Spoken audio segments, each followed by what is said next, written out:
I could listen to that for the entire service. It's a tough act to follow. Good morning. Just a quick note before we really kick things off. I'd like to draw your attention to the safety protocols for in-person worship. They're listed at the front of your order of service. Our staff and the Campus Reopening Task Force have been really thoughtful in putting together these guidelines to help us protect one another. So thank you. With that out of the way, thank you for joining us this Halloween morning. My name is Velma Dinkley, and I'm a member of Mystery Incorporated. Did I fool you? My name is actually Amy Kakuza, and I'm a member of your UUCA Board of Trustees. But I think I fooled some of you. Everyone is welcome here, just as you are, in costume, not in costume, although missed opportunity. No matter your beliefs or background, your means or abilities, your traditions or heritage, you have a place here. Oh, thank you. You know, week after week, my colleagues and I offer a greeting with some variation on this theme. I hope that both newcomers and UUCA veterans understand the sincerity of the message. Your whole self has a home here. All of yourselves, because we all have multiple identities, some days more than others. I felt that embrace the first time I set foot in this sanctuary. I'm a relative newcomer to UUCA myself. My first visit was in September 2018. And I think my own sense of shifting identities at the time was a big part of what drew me here. I was just emerging from a period of really incredible life upheaval. Less than 2 years prior, I had been a single woman living in DC with my dog and my knitting and my work as a labor lawyer. I had spent my late 30s trying to become a single mother by choice, only to face a series of really heartbreaking miscarriages. I was struggling to come to terms with my infertility and trying to figure out what the next phase of my life was going to look like. Then, whoosh, seems like I blinked. Suddenly, I'm a married 40-something with 2 stepkids, a house in the suburbs, and a promotion to middle management. What? So yes, a lot of change in not a lot of time. Most of it joyful, but coming at a rapid enough clip that it was pretty disorienting. I felt kind of unmoored. My spirit was in desperate need of a spiritual home. And I found it here from my first visit. You all have taken me and my family in. You've challenged me to learn and to grow and to live into our 8 principles more fully. You have trusted me with a leadership position despite my short-timer status in the church. I'm honored to be a part of a faith community that invites us to bring our messy, vulnerable, multi-dimensional selves, our authentic selves. So, as I was saying, I welcome you. I thank you for welcoming me. And pro tip, just pace yourselves with the candy. Thank you.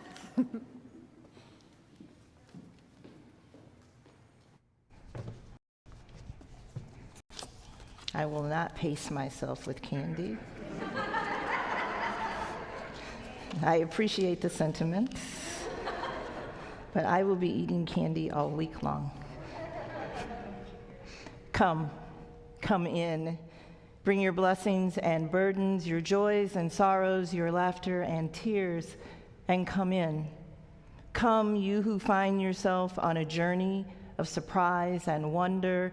Come, you who seek a life of mindfulness and a place to test your thoughts. Come, you who bring hearts of all kinds, heavy hearts, rusty hearts, hearts broken open in revelation, hearts filled with love to share. Come, you who seek courage, and you who have more courage than you realize. Come, you who are poised for transformation. Today we begin our story again, gathering courage and love and mindfulness with a sense of purpose at its core, gathering as people of all ages, of different abilities, of different religious backgrounds, of different colors, of different creeds, gathering as one collective that comes together respecting those differences, those backgrounds, gathering as a people of unique perspectives who have learned that working together gives us power. So let us move forward with love and appreciation for those differences. And let us come in and join the celebration that is worship on Sunday morning and know that we are not alone. And please know this, whoever you are, whatever gifts you bring to this community, my gosh, you are welcome here. Let us worship together this morning. This morning, we light our chalice along with sibling Unitarian Universalist congregations across the country and around the world. We gather together as a community of memory and hope to celebrate life and its infinite possibilities for love. We light this chalice as a symbol of the light within every human heart. May our individual sparks meet and merge, bringing both light and warmth to the world. Light and warmth, especially needed on nights when things can get spooky.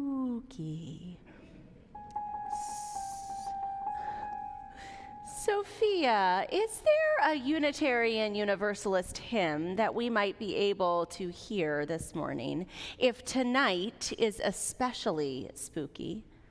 Perhaps even the very first one in our hymnal, a hymn for protection and safety, especially on Halloween.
May they be strong to keep hate out and old love in.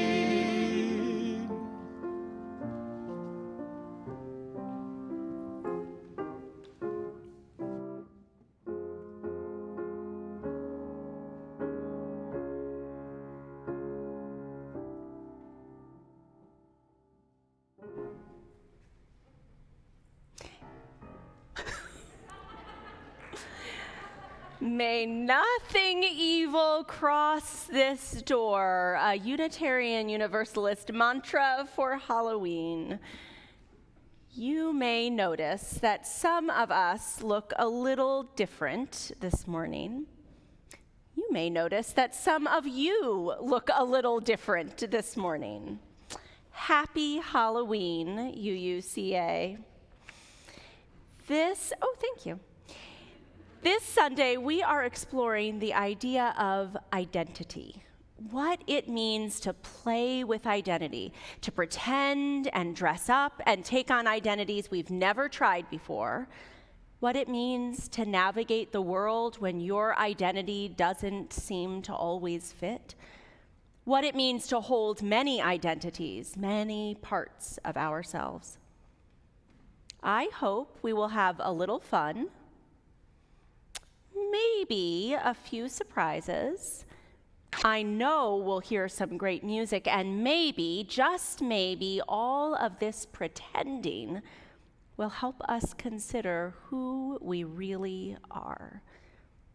In fact, I think we have a song to help us get started on our quest for identity.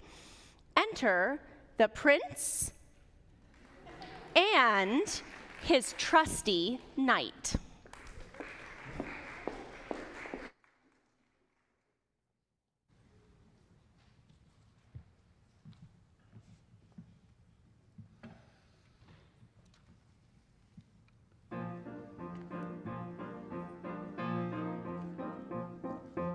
Me, who am I? A far from perfect guy. A bum who wants to do what's right, but often does what's wrong. A kid whose voice is way off key, but loves to sing a song. A guy who dreams like a lion, but wakes up like a lamb. Me, who am I but the guy I am? That's whom I... His Royal Highness, Christopher Rupert, Slayer of Dragons, pitiless to ogres, destroyer of giants and griffins, no friend to gargoyles, nice to the needy, sportsman and poet. A guy who dreams like a lion, but wakes up like a lamb. Me, who am I but the guy I am? Hey, he's our hero, such perfection. He's the kind of guy what we'd all like to be. What's the use of self-perfection? Church bells will ring when you are king. People will sing. There is no one quite like Me, Your Highness, who am I? Christopher Rupert, A far Slayer from of dragons, perfect guy. pitiful of rogues, A jerk who destroyer wants of to do griffins what's and right, giants, but often no does friend what's to wrong. A drip whose voice is way off key, but likes to sing a song. A dope who dreams like a lion, but wakes nifty up like a dancers, lamb. sailor of the ocean, who am surveyor I of but the the mountains and guy valleys. I am? He's a prince. What a That's guy! What a guy! What a guy! What a guy! He's a pen and border, syncopated, ornamenting kind. What a guy! Ha!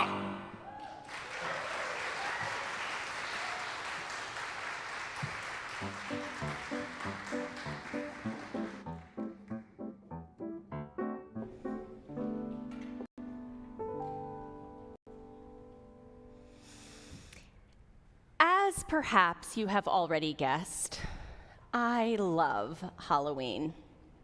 The truth is, though, I love dressing up in general. Ask anyone in my family about our proudest family moment, and they will tell you it's when we won the Harry Potter costume contest.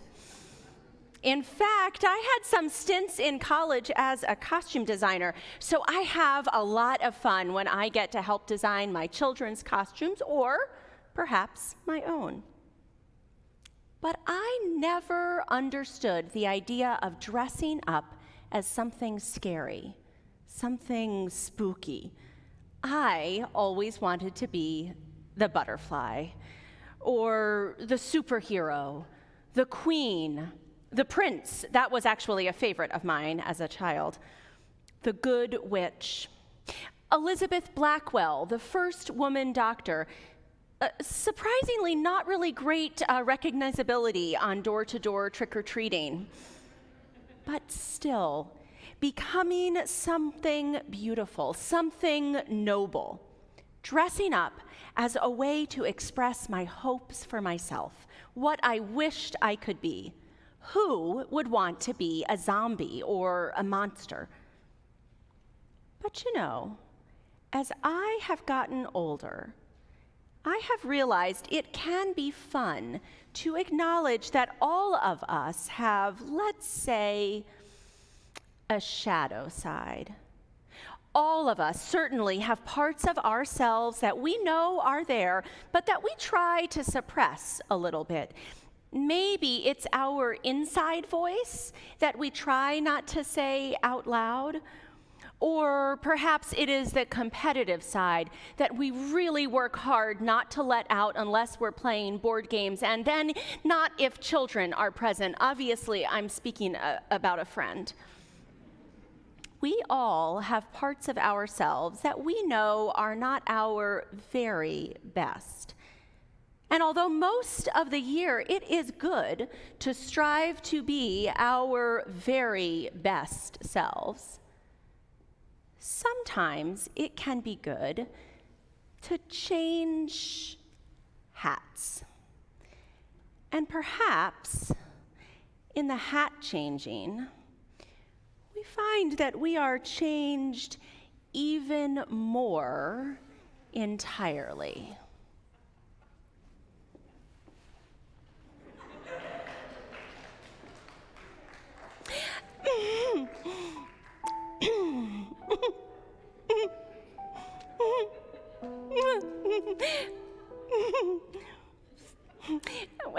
Hello, I'm Dolores Umbridge, and recently the High Inquisitor at Hogwarts. Of course, you'll have heard of me, I'm sure. Now, my time at Hogwarts didn't really end very well. Those nasty centaurs. But I think my time here at UUCA is going to go much better. I can already see the congregational decrees that we'll put on all the walls. Let's see. Anybody late for church? $1,000 fine. I'll be watching every single one of you. Just wait. Now, if you have read Harry Potter, you know that Dolores Umbridge is cruel, conniving, dictatorial. She enacts terrible punishments on children practically for the fun of it. And she has little kittens spy on you from china teacups. If you haven't read Harry Potter or seen the movies, simply imagine the fussiest, meanest woman who tries to seem sweet, but is actually invested in holding up the system of rules and thinks everyone should fit in her nice little perfect pink boxes. Not unlike, unfortunately, her author who imagined her, but that is another sermon.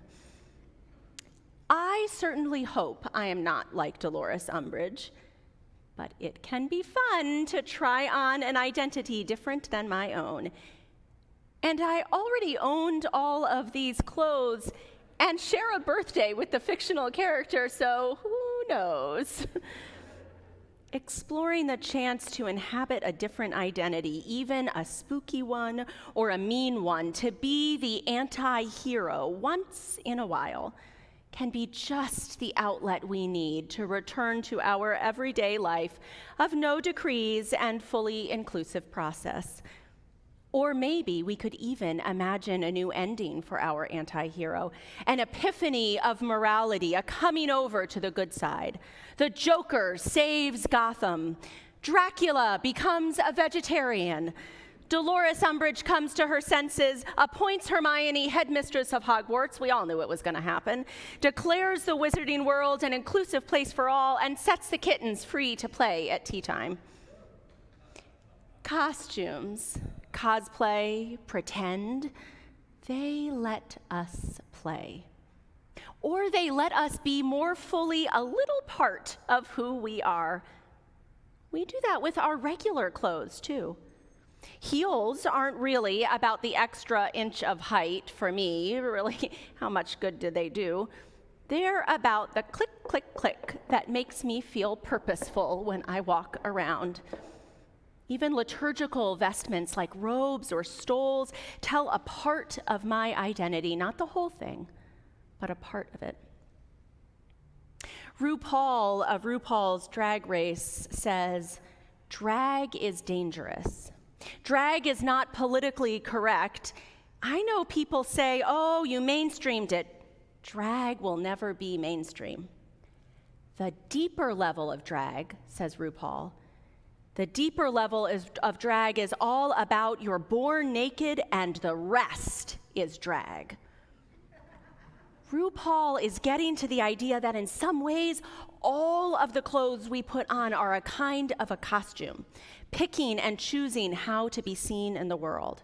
It's all drag, which is not to minimize the distinctive and specific art form and political statement that is drag. But it is true that most of us make some choice in the morning about how to costume ourselves every day.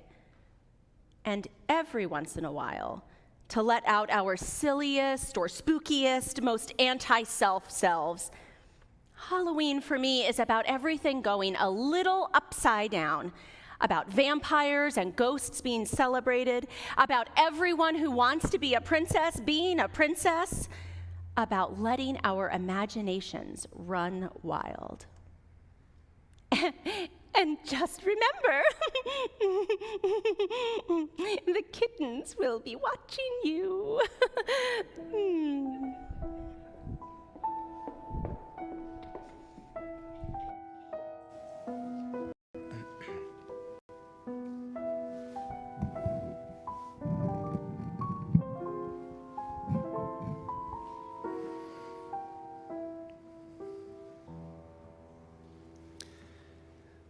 So I found two things when I arrived this morning.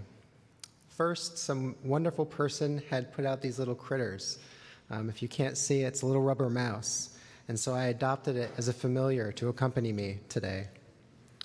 The other thing that I found is that Reverend Amanda is not fond of mice. And so I've always been more on the tricksy side of the day than the treatsy side, so this made me giggle. And in the spirit of something a little more tricksy, I'm going to offer a little bit of a different perspective. This is the only story of mine whose moral I know. I don't think it's a marvelous moral. I simply happen to know what it is. We are what we pretend to be, so we must be careful about what we pretend to be.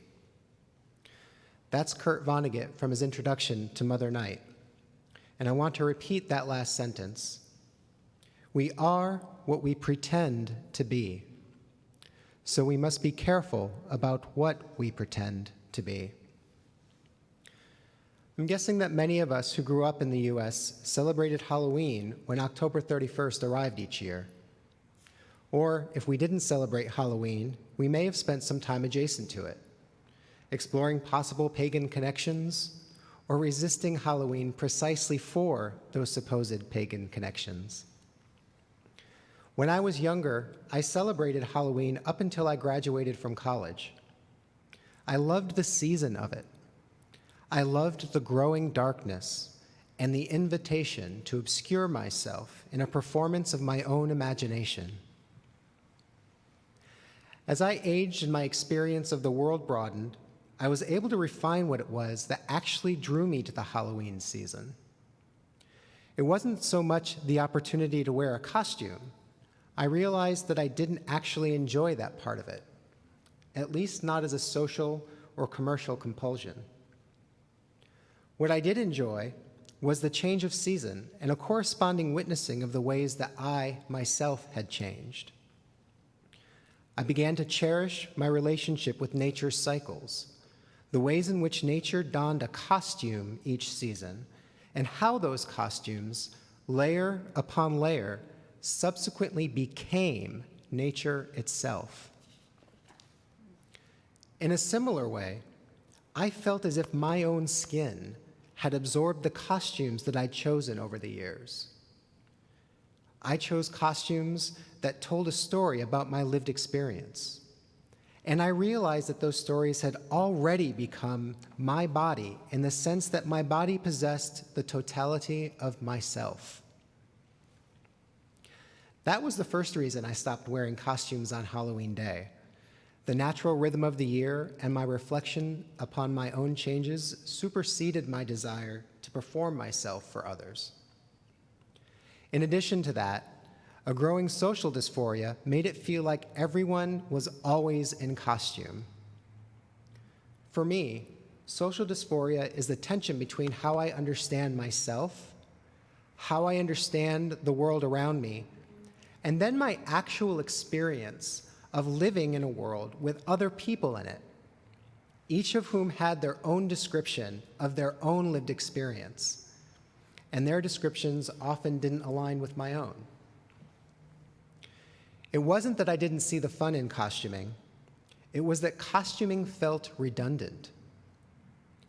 My queerness asked, why would we pretend to be someone other than who we are if we're already pretending to be something different as a way to negotiate society?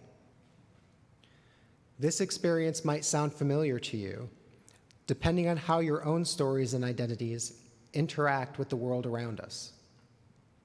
For me, identity means the ways in which we understand ourselves, more than the constructed and selective words that we use as a shorthand for this understanding, like gay, or white, or even man. For folks who inherit or claim marginalized identities, this is sometimes the other side of costuming, an internal reconciliation of our imagination that isn't necessarily reflected in a costumed performance. So, where does that leave us? It doesn't leave us alone. And I'm grateful to Amy for her board introduction, setting this all up. Because it's my relationships, my communities, that sustain me when social dysphoria disorients me. My own experiences and our UU principles tell me that I am part of an interdependent web of existence. They tell me that there are people in my life to whom I can reveal my stories and identities, despite my fear of rejection or disappointment or even violence. These are the people who see my whole being, despite my daily costume or how I inhabit and perform any one identity. And these are the people who celebrate, reflect, and companion me throughout my journey. Just as my chosen costumes had become my skin, my relationships help shape my identities. Friends, those I have loved with, and folks who have moved alongside me throughout my life continue in the shared work of creating spaces where we reveal ourselves as a whole person, spaces where we can become more fully ourselves. And that is my hope for us. I hope that together we can create spaces where we can more fully become ourselves within our interdependent web of existence. I hope that we can prepare spaces that invite others into becoming their whole selves, spaces where we might pretend together, only in the sense of pretending as a step toward becoming. Thank you.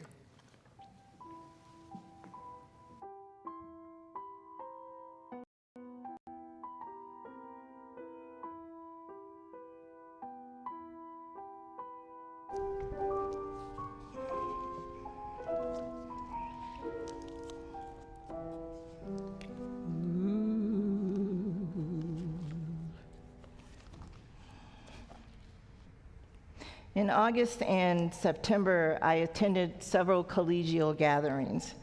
And at those gatherings, a person asked me, instead of "what do you do?" "Who are you?" And it happened a lot. It made sense. I was new here. I hadn't been in that group of people before. What was funny was the same thing happened to me a few Sundays ago outside the ramp, outside of church. I had a visitor, a new person here, ask, "So who are you?" She wasn't sure if I was Rev CTC or Rev Amanda. She was bustling into the second service. I was still outside from the first service. "I'm really excited to be here. This seems like a wonderful church. What a great opportunity to meet people." "Oh, who are you?" I didn't have to think very much about the question. A second or two went by, and then I answered kind of distinctly, because I wear all the things that I am on my sleeve. Woman, minister, mother, middle-ager, grandmother of 2 lovely boys, sister, friend. Oh, I'm Black. I'm a niece. I'm a sister-in-law. I drive a Mini Cooper, so I'm a Mini Cooper driver. I'm a music lover, particularly of country music. Gary Allan is my friend. I'm a collector of Native American and First Nation peoples' contemporary art. I'm a lover of mountains, especially the ones in Switzerland, and I'm a Tough Mudder enthusiast. I think somewhere, let me look back, somewhere in that list I said, "Oh, minister." Of all the roles I live into, I wear on my sleeve, that last one, minister, is something that is the most challenging role of all. The job, the role, the position, the calling itself comes with a lot of hats. And that boldly stated list that I just did has a lot of characteristics involved in it. I found this story online. It fits today's topic, so I want to share it with you.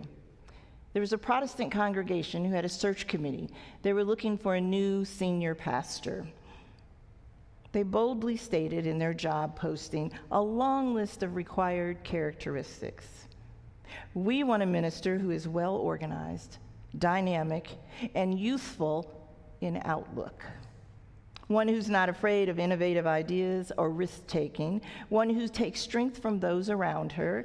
One who is strong in preaching and teaches the word carefully and clearly. One who is open and inventive. One who is able to find new and different ways for worship and services. And one who always looks for ways to develop consensus when solving problems." As they sat in that conference room, they realized that perhaps the characteristics sounded much like the composition of Superwoman's characteristics. So the search committee added a note at the bottom of the job posting, and that note said, "The ability to walk on water would be nice, but is not required to apply." I know that sounds humorous, but that's only because part of it rings true. There is humor in the truth. A minister is often expected to be all things to all people and to do all things simultaneously with 99% perfection. That, my friends, can make some days more challenging than others. We ministers, and that includes Greg and Rev Amanda, we ministers, we wear quite a few hats. The police hat, truly needed for the facilitation of committee meetings. Oh wait, the fireman hat. Ministers walk into rooms that are emotionally on fire. We do our best to douse the flames of fear, of anger, of shame and ego. We do our best to douse those flames with love. Oh, the party hat. I don't know any minister that doesn't love a good party. The nurse hat. When people are hurting, we offer support. When they bruise their hearts, we're there with the ice pack. When you feel tender like an overripe peach, we are here with a compassionate listening ear. We also have Band-Aids and Neosporin in our offices, and every single one of us is prepared, like Doris Umbridge, to offer you a soothing cup of tea. Gosh, we ministers wear a lot of hats.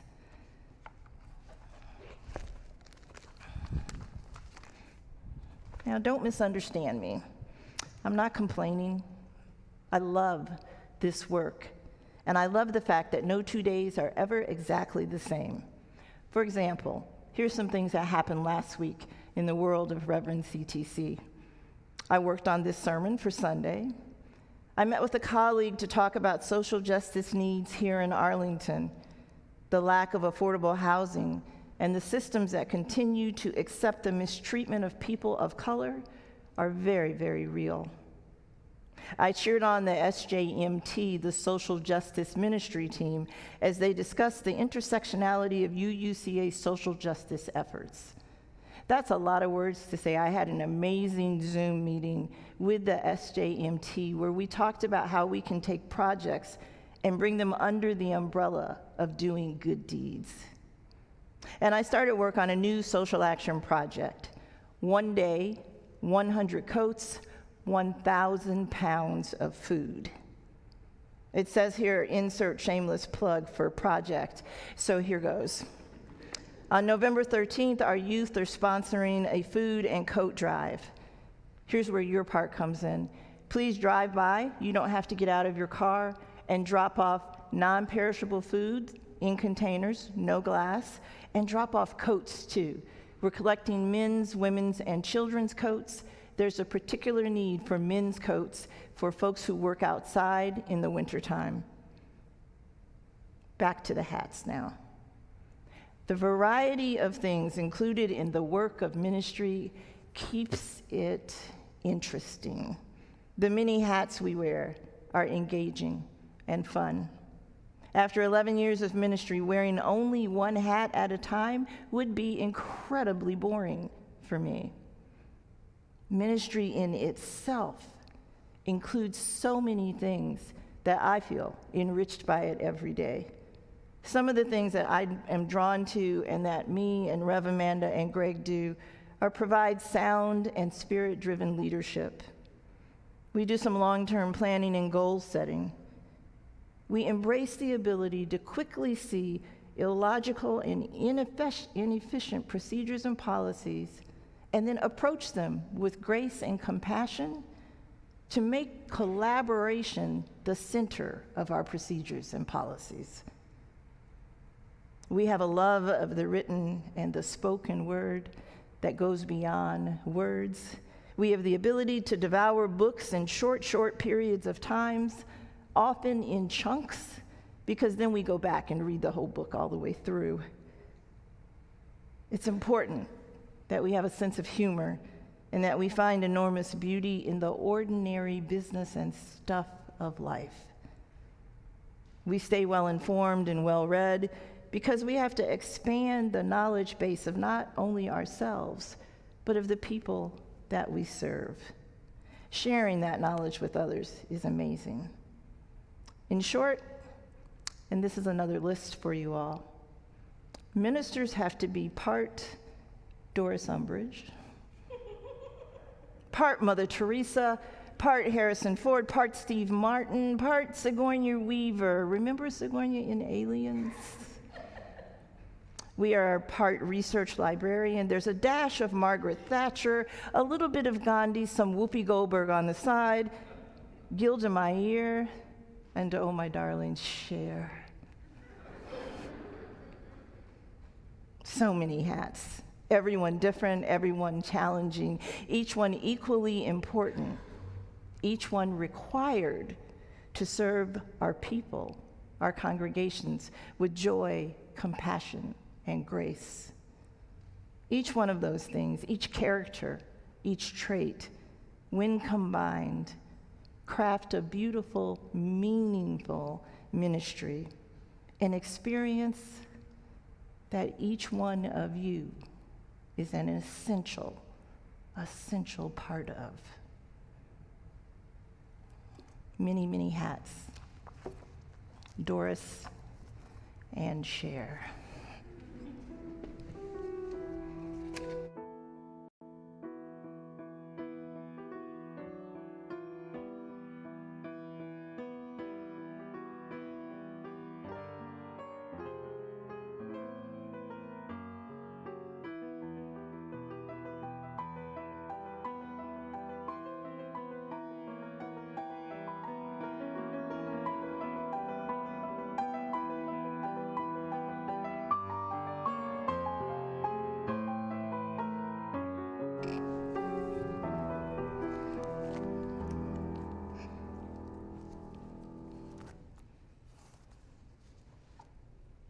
Here at UUCA, we share our offering.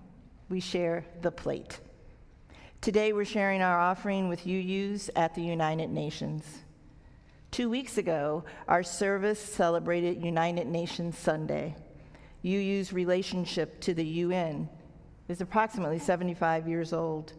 It was organized by UU Adlai Stevenson, who was then the U.S. representative. Stevenson wanted UUs to be a non-governmental agency with advisory credentials to the UN General Assembly. And today we're known as Unitarian Universalists at the United Nations, UU at UN. Every spring, they conduct an intergenerational seminar in New York where UU congregational representatives from all over the United States and from Canada come together and interact with the delegates. There, they develop a theme for action. This year, the theme was All In for Climate Change, Food Equity, and Sustainability.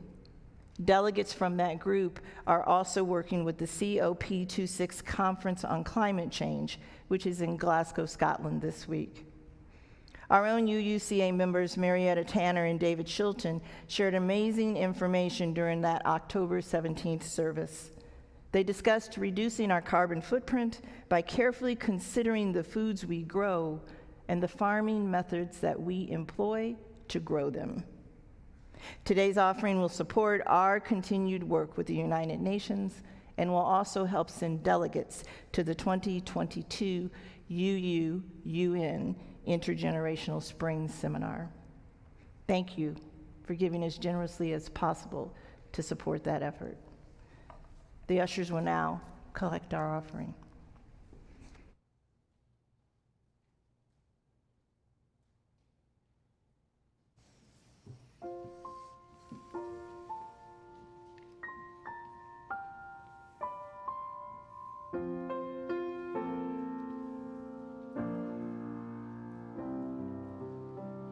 I've heard it said that people come into our lives for a reason, bringing something we must learn, and we are led to those who help us most to grow if we let them, and we help them in return. Well, I don't know if I believe that's true, but I know I'm who I am today because I knew you. Like a comet pulled from orbit as it passes a sun, like a stream that meets a boulder halfway through the wood.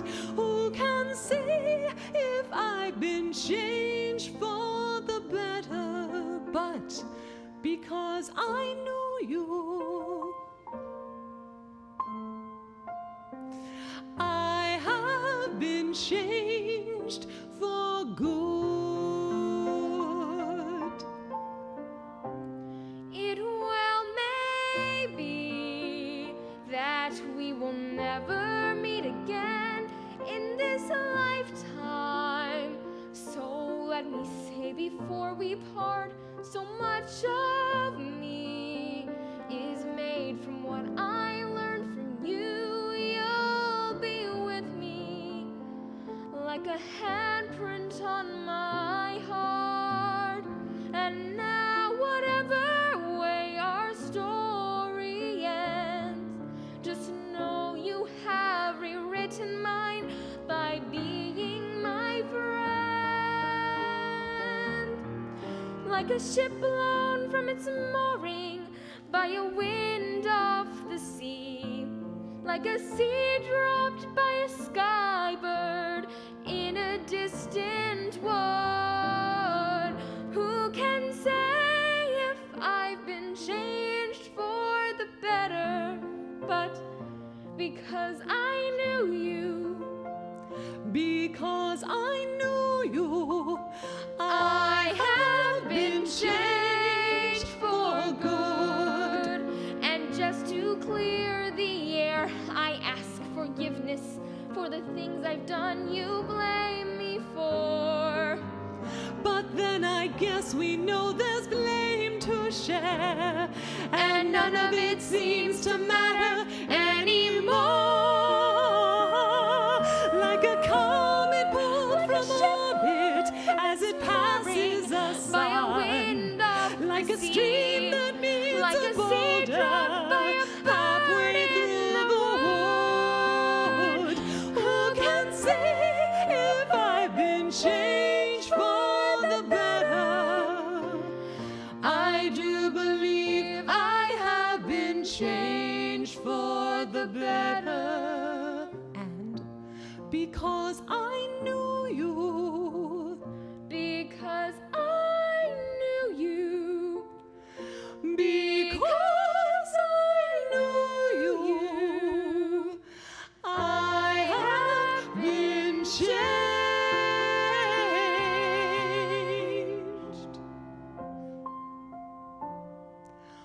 for good.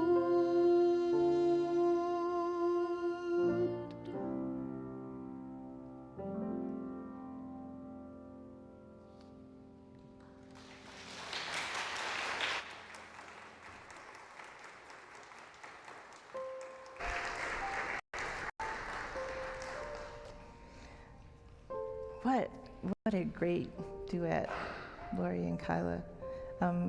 What happens up here on this chancel looks seamless and without error. What happens up here is because of teamwork. We are really grateful today that Lori was able to step in and sing for us when someone else became ill. So thank you, Lori. And thank you both for just beautiful singing. Will the ushers please bring the offering forward for our blessing? Here at UUCA, 70% of our offering on Sunday goes to a specific cause. Today is UU's at the UN. The other 30% is kept, right here please, in-house to support our ongoing social justice projects. Please join me in the words to bless these funds. Let us be grateful when we are able to give, for many do not have that privilege. Let us be grateful for those who share their gifts with us, for we are enriched by their giving. Let us be grateful even for our needs, so we may learn from the generosity of others. Thank you.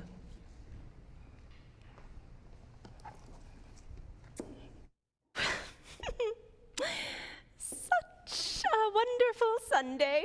So many witches. I see you. Hope you're the right kind of witches. So many different identities. In fact, what do I see? I wonder, I think I saw a cat in here. Is there a cat anywhere? Would the cat perhaps wave? Oh, there's a little cat over there. Oh, meow. I thought I saw, another cat. Oh, come see me later and tell me what you've discovered in your spying. I know, and another cat. Oh, that one. I know that one pretty well. Actually, my child. Let's see, I thought I saw a genie here somewhere. Perhaps the genie would wave for us as well. Look at that, remarkable. Let's see, what else? Some pumpkins, a rocker. Maybe, sort of. I was close. A raccoon. Goodness gracious, let's have a wave for the raccoon. A couple of jesters, some beautiful masks. So many parts of who we are. I see you. Is that another raccoon over there? Who knew there would be 2 raccoons? That's surprising. A snorkeler, just cracking up over here. A snorkeler, so many identities this morning. I want to invite you, we'll let Dolores Umbridge go. It's hard. She's inside me, folks. I want to invite you into a kind of litany, a way to acknowledge and embrace all of who we are. When I indicate it's your turn, your response is, we journey and we return. Let's try. Ready? We journey and we return. Through moments of pretend and play, through games and tricks and theater, we journey and we return. Through costumes and masks, through dressing up and trying on, we journey and we return. Through high heels and makeup, through power suits and ties and professional attire, we journey and we return. Through the shoulds of society, through the image of what we are supposed to be like, we journey and we return. Through the many roles we hold, through the hats we wear each day at different moments, we journey and we return. Through all the identities we may try on for size, and to the true self that is within us, we journey and we return. Spirit of life and love, may we return over and over again to our true self, even as that self changes, as new pieces of identity are claimed, as we play and learn and grow, may we return to each other. May we return to this community that holds all. May we return to who we are. And now we know it's not just the zombies that say, return again. Return again. Return to the home of our soul.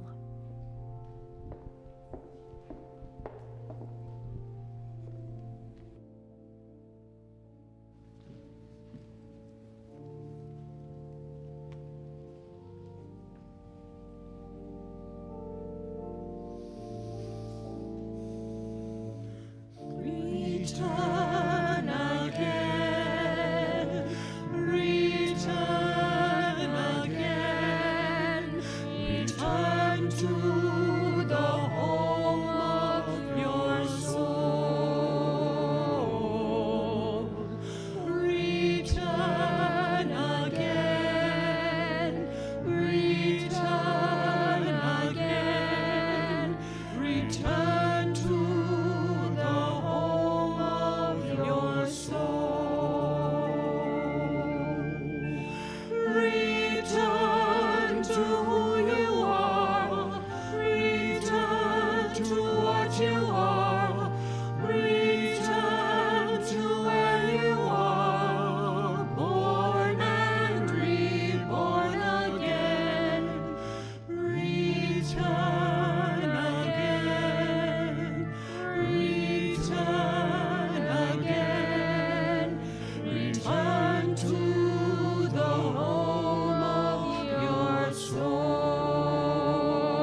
Leave this place knowing your story, your journey, your personhood is important. Leave this place knowing the person to the left of you and the right of you wants to be in relationship with you. Leave this place knowing, most importantly of all, you are never on this journey alone. As you go forth, carry joy and hope and love into your week. Remember, each person you meet is carrying burdens and blessings you are unaware of. Leave this place knowing you are not alone. Blessed be.